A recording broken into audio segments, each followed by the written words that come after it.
ശ്രേയസ് അയ്യരെ പോലെ ഒരു ബാറ്ററെ ഇന്ത്യ ലോകകപ്പിൽ മിസ് ചെയ്യുന്നുണ്ടോ? സോഷ്യൽ മീഡിയയിൽ ഇപ്പോൾ ഇന്ത്യൻ ക്രിക്കറ്റ് ആരാധകർക്കിടയിൽ അരങ്ങേറുന്ന സുപ്രധാന ചർച്ചകളിൽ ഒന്നാണിത്. ലെഫ്റ്റ് ഹാൻഡർമാരെ തട്ടി നടക്കാനാകാത്ത അവസ്ഥയാണല്ലോ ടീമിൽ. 2023 ഓസീസിനെതിരെയാണ് ശ്രേയസ് അവസാനമായി T20യിൽ ഇന്ത്യൻ കുപ്പായമണിഞ്ഞത്. പിന്നെ ഒരിക്കൽ പോലും ടീമിന്റെ വാതിൽ അയാൾക്ക് മുന്നിൽ തുറന്നിട്ടില്ല. ഏറ്റവും ഒടുവിൽ കിവീസിനെതിരായ സീരീസിൽ തിലക് വർമ്മക്ക് പരിക്കേറ്റപ്പോൾ സ്ക്വാഡിൽ ഉൾപ്പെടുത്തിയിരുന്നെങ്കിലും കളത്തിലിറങ്ങാൻ അവസരം ലഭിച്ചില്ല. കഴിഞ്ഞ 2 IPLകളിൽ മിന്നും ഫോമിലായിരുന്നു ശ്രേയസ്. 2024 കൊൽക്കത്ത IPL കിരീടം അണിഞ്ഞത് ശ്രേയസിന്റെ ചെറുകറിയാണ്. കഴിഞ്ഞ സീസണിൽ പഞ്ചാബിനെ ഫൈനൽ വരെ എത്തിച്ചു. 17 മത്സരങ്ങളിൽ നിന്ന് 175 സ്ട്രൈക്ക് റേറ്റിൽ 604 റൺസാണ് അവസാന സീസണിൽ ശ്രേയസ് അടിച്ചെടുത്തത്. റൺവേട്ടക്കാരിൽ 6അവൻ. 2025 ഇന്ത്യ ചാമ്പ്യൻസ് ട്രോഫി കിരീടം ചൂടുമ്പോൾ ശ്രേയസ് ടീമിന്റെ നിർണായക സാന്നിധ്യമായിരുന്നു. നിലവിലെ ഇന്ത്യൻ സംഘത്തിൽ ടോപ്പ് 3 ബാറ്റർമാർ ഇടങ്കയ്യന്മാരാണ്. 1 ഡൗൺ പൊസിഷനിൽ തിലക് വർമ്മ സ്ട്രഗിൾ ചെയ്തുകൊണ്ടിരിക്കെ ഒരു റൈറ്റ് ഹാൻഡറായ ശ്രേയസ് ടീമിൽ ഉണ്ടായിരുന്നെങ്കിൽ ടീമിൻ്റെ ബാലൻസ് നിലനിർത്താനാകുമായിരുന്നു എന്നാണ് പലരും ചൂണ്ടിക്കാണിക്കുന്നത്. മികച്ച റൈറ്റ് ഹാൻഡർമാർ നമുക്കില്ലാത്തത് കൊണ്ടല്ല, അവരെയൊക്കെ പുറത്തിരുത്തി ലെഫ്റ്റ് ഹാൻഡർമാരെ കുത്തിനിറച്ച് സ്ക്വാഡ് ബിൽഡ് ചെയ്ത് ഓവർ കോൺഫിഡൻസുമായി പോയതാണ് ഇപ്പോൾ അനുഭവിക്കുന്ന പ്രതിസന്ധികളുടെയൊക്കെ സുപ്രധാന കാരണങ്ങളിൽ ഒന്ന്. അത് പറയാതെ വയ്യ. സിംബാബ്വേക്കെതിരായ മത്സരത്തിന് മുമ്പ് നെറ്റ്സിൽ സഞ്ജു സാംസൺ ഏറെ നേരം പരിശീലിക്കുന്നത് കണ്ടു. വിന്നിംഗ് കോമ്പിനേഷനിൽ കടിച്ചു തൂങ്ങാൻ ഇനി എന്തായാലും ജിക്ക് കഴിയില്ലല്ലോ. ക്യാപ്റ്റൻ സിക്കന്ദർ റാസെ അടക്കം 4 ഓഫ് സ്പിൻ ഓപ്ഷനുകളുണ്ട് സിംബാബ്വെ സ്ക്വാഡിൽ. ഇക്കൂട്ടത്തിൽ എല്ലാവരെയും ടൂർണമെൻറ്റിൽ പരീക്ഷിച്ചിട്ട് പോലുമില്ല. ഇന്ത്യക്കെതിരെ ആദ്യ ഓവർ മുതൽ തന്നെ ഏത് ഓഫ് സ്പിന്നർ വേണമെങ്കിലും പരീക്ഷിക്കാമെന്ന അവസ്ഥയിലാണല്ലോ ഇപ്പോൾ കാര്യങ്ങൾ.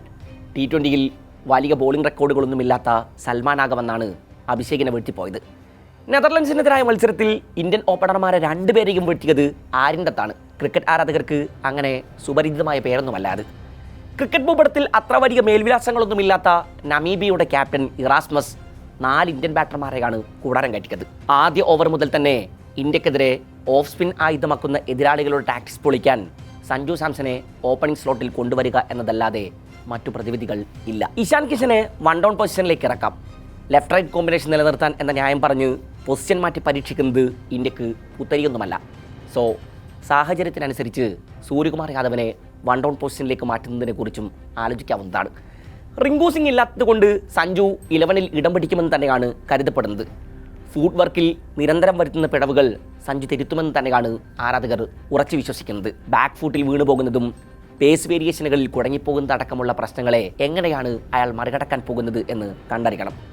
വാഷിംഗ്ടൺ സുന്ദറിന് പകരം വൈസ് ക്യാപ്റ്റൻ അക്സർ പട്ടേൽ ടീമിലേക്ക് തിരികെ എത്തുമെന്ന കാര്യം ഏറെക്കുറെ ഉറപ്പാണ്. സ്പിന്നിനെ അകമടിഞ്ഞു പിന്തുണക്കുന്ന ചെപ്പോക്കിലെ പിച്ചിൽ കുൽദീപ് യാദവിനെ പരീക്ഷിക്കുമോ എന്നും കണ്ടറിയണം.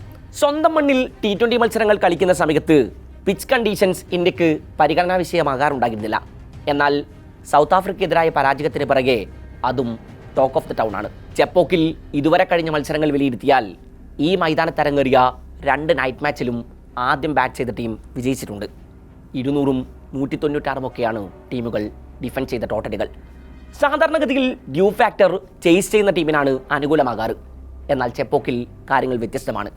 അതിനാൽ തന്നെ ടോസ് നേടിയാൽ സ്കൈ ബാറ്റിംഗ് തിരഞ്ഞെടുക്കുമോ എന്ന് കണ്ടറിയണം. ന്യൂസിലൻഡ് നായകൻ മിച്ചൽ സാന്നർ ചെപ്പോക്കിലെ മത്സരത്തിന് ശേഷം പറഞ്ഞത് ഇതൊരു ഫ്ലാറ്റ് വിക്കറ്റ് ആണെന്നാണ്. കരുതിയതുപോലെ പന്ത് ടേൺ ചെയ്യുന്നില്ല എന്നാണ് പലരുടെയും വിലയിരുത്തൽ. നിലവിൽ ഗ്രൂപ്പിൽ ഇന്ത്യ 3ാം സ്ഥാനത്താണ്. സൂപ്പർ 8ലെ ആദ്യ മത്സരങ്ങൾ തോറ്റ 2 ടീമുകൾക്കും ചെപ്പോക്കിലെ മത്സരം നിർണായകമാണ്. ഇന്ത്യക്ക് ജയിച്ചാൽ മാത്രം പോരാ, മികച്ച രീതിയിൽ തന്നെ ജയിക്കണം. -3.800 നിലവിൽ ഇന്ത്യയുടെ നെറ്റ് റൺ റേറ്റ്. കളിയിൽ ആദ്യം ബാറ്റ് ചെയ്യുകയാണെങ്കിൽ ഇന്ത്യ 200+ സ്കോർ ചെയ്യണം. ഐഡിയലി 220, 240 വരെയൊക്കെ മികച്ച സ്കോറായിരിക്കും. ശേഷം 70 മുതൽ 80 റൺസിനെങ്കിലും വിജയം കുറിക്കണം. ഇനി ഇന്ത്യ ആദ്യം ഫീൽഡ് ചെയ്യുകയാണെങ്കിൽ സിംബാബ്വെയെ ചെറിയ സ്കോർ എറിഞ്ഞിട്ട ശേഷം കുറഞ്ഞ ഓവറുകളിൽ ചേസിംഗ് പൂർത്തിയാക്കണം. ഗ്രൂപ്പിൽ 1ാം സ്ഥാനത്തുള്ള വിൻഡീസിൻ്റെ നെറ്റ് റൺ റേറ്റ് 5 കടന്നിട്ടുണ്ട്. സൗത്ത് ആഫ്രിക്കയുടേത് 3. അവരിൽ ഒരാളെ പുറത്താക്കി വേണം സെമിയിൽ പ്രവേശിക്കാൻ. അത്ര എളുപ്പമല്ല കാര്യങ്ങൾ. അതിനാൽ തന്നെ സൗത്ത് ആഫ്രിക്ക അവശേഷിക്കുന്ന മുഴുവൻ മത്സരങ്ങളും ജയിക്കാനാകും ഇന്ത്യൻ ആരാധകരുടെ പ്രാർത്ഥന. വിൻഡീസിനോടും സിംബാബ്വെയോടും ഇന്ത്യ ജയിക്കുക കൂടെ ചെയ്താൽ നെറ്റ് റൺ റേറ്റ് നോക്കാതെ തന്നെ സെമി ടിക്കറ്റ് എടുക്കാം. സൂപ്പർ 8ലെ ആദ്യ പോരിൽ വിൻഡീസിനോട് 107 റൺസിൻ്റെ പടുകൂറ്റൻ തോൽവിയാണ് സിംബാബ്വെ വഴങ്ങിയത്. സോ നെറ്റ് റൺ റേറ്റ് അവരെ സംബന്ധിച്ചും നിർണായകമാണ്. അതേസമയം ശ്രീലങ്കയും ഓസീസും അടങ്ങുന്നൊരു ഗ്രൂപ്പിൽ ഓസീസിനെ നാട്ടിലേക്ക് പറഞ്ഞയച്ച ശേഷം ഗ്രൂപ്പ് ചാമ്പ്യന്മാരായാണ് അവർ സൂപ്പർ 8 ടിക്കറ്റ് എടുത്തത് എന്ന കാര്യവും ഇന്ത്യ മറന്നു പോകരുത്. ടൂർണമെന്റിൽ വിക്കറ്റ് വേട്ടക്കാരിൽ രണ്ടാമൻ ബ്ലസ്സിംഗ് മുസർബാനിയാണ് ബോളിംഗിൽ അവരുടെ തുറുപ്പുചിട്ട്. ഒപ്പം ബ്രാഡി വാൻസരെയും ഭയക്കണം. പിന്നെ ഒരുപിടി മികച്ച സ്പിൻ ഓപ്ഷനുകളും അവരുടെ അവനാടിയിലുണ്ട്. ഓപ്പണർമാരായ ബ്രയാൻ ബെന്നറ്റും മറുമാനിയും ഒപ്പം ക്യാപ്റ്റൻ സിക്കന്ദർ റസിയുമൊക്കെ സിംബാബ്വേയുടെ ബാറ്റിംഗ് കരുത്താണ്. പിഴവുകൾ ആവർത്തിച്ചാൽ ഇന്ത്യക്ക് പെട്ടിമടക്കാം. ആവർത്തിക്കില്ലെന്ന ഒരു ഉറപ്പും 11 പ്രഖ്യാപിക്കാതെ ഈ ടീമിനെക്കുറിച്ച് ഇപ്പോൾ പറയാനാകില്ല. സൂര്യയും സംഘവും ഈഗോകളെ മറികടക്കട്ടെ, ഓവർ കോൺഫിഡൻസ് ഉപേക്ഷിക്കട്ടെ, ടീം തിരിച്ചു വരട്ടെ.